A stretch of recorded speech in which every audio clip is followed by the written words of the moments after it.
What's up, everyone? It's Susie and Todd from Hey Grill Hey. We are here with Kingsford and Char Griller to bring you Barbecue 101.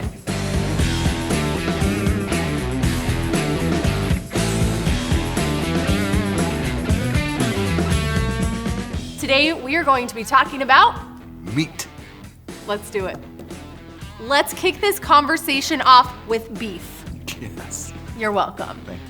Your big cuts that are great for low and slow barbecue are going to be things like brisket, a Texas favorite, beef ribs, beef shoulders. These big cuts have a lot of tight connective tissue. They're not great grilled hot and fast. You really want that long cooking time. Make them tender, make them juicy, add all that smoky flavor. Next, we're gonna talk about steaks. Steaks tend to work really well for the hot and fast grilling method. You've got your fancy steaks, like your ribeyes, your fillets, your New York strips. They tend to come in at a higher price point, but they deliver tons of flavor. Lots of intramuscular marbling, which is this beautiful white flecks of fat in the meat itself. But there are other steaks too, things like skirt, flap, flank steak. They come in a little bit lower for, those budget barbecues, but they deliver a ton in terms of flavor. Fat is flavor. Fat is flavor. And last up, you've got burger. This is typically the most economical way to consume beef in your backyard, and everybody loves a great charcoal grilled burger. You want to choose something with a higher fat content? I like 80-20 for my burger blends. In addition to the type of meat that you're choosing and the fat on the inside, you also want to look at the color of the beef that you're buying. You want a really nice, dark, rich red color. Look at the date on the packaging, because that gives you a really key indicator to its freshness levels. And look at the grade. The grade with beef from prime, choice to select is going to differ in your price range, but it's also an indicator of how much fat is actually in the meat itself. So one of my favorite cuts of steak is actually the flap. What you got, Todd? Ribeye all day. Now when we're talking about low and slow, I'm a brisket girl through and through. I like chuck roast, like pulled beef from the shoulder. He does love a pulled shoulder roast, for sure. Tons of options for using beef on your grill or your smoker. I think we should talk about some pork next. Okay. Pork is similar to beef in that it has a lot of different cuts, and some are better for hot and fast grilling, some work better for low and slow smoking. As far as low and slow smoking cuts, I think the most popular ones for pork would be pork shoulders and ribs. Ribs for sure. You see those on barbecue joint menus everywhere. They really take on that smoke flavor beautifully. And that low and slow cooking process helps break down those tight tissues, makes them melt in your mouth tender. There are also some really great cuts that you can use for hot and fast grilling. Pork chops, pork tenderloins. We've got some beautiful ones here. I think in our house we do pork tenderloins during the week. Yeah, once a week. Probably once a week for sure. It's so tender, it has a great flavor, and it really takes on that smoky, charry wood flavor that you get from cooking them over charcoal. Unbelievable. So how can you pick out the best cut of pork?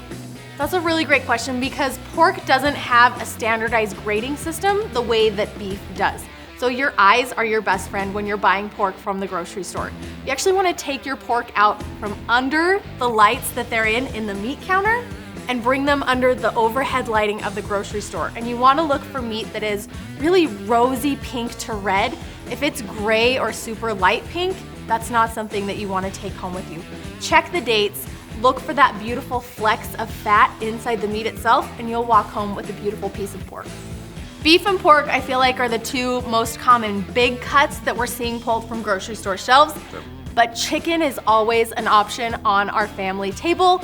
It comes in several different cuts, and most of them are pretty affordable. Your leaner cuts, like the boneless, skinless chicken breasts or tenders, are great for hot and fast grilling. They take on the flavor of the grill and your seasonings very well. They also work awesome if you have a delicious marinade that'll help keep them juicy and moist. Fattier cuts like thighs, drumsticks, wings. I love thighs. Oh, Todd is a thigh man. I love chicken thighs. Todd is a chicken thigh man through and through. And the benefit of fatty chicken thighs is you can cook them either hot and fast or low and slow. They're very popular in the barbecue competition circuit, smoked low and slow, served saucy. Or we cook them at home a lot of times, boneless, skinless, grilled hot and fast with our favorite seasoning, and they go in everything throughout the week. Chicken breasts can be dry if you overcook them, but chicken thighs, if you overcook them, it's fine.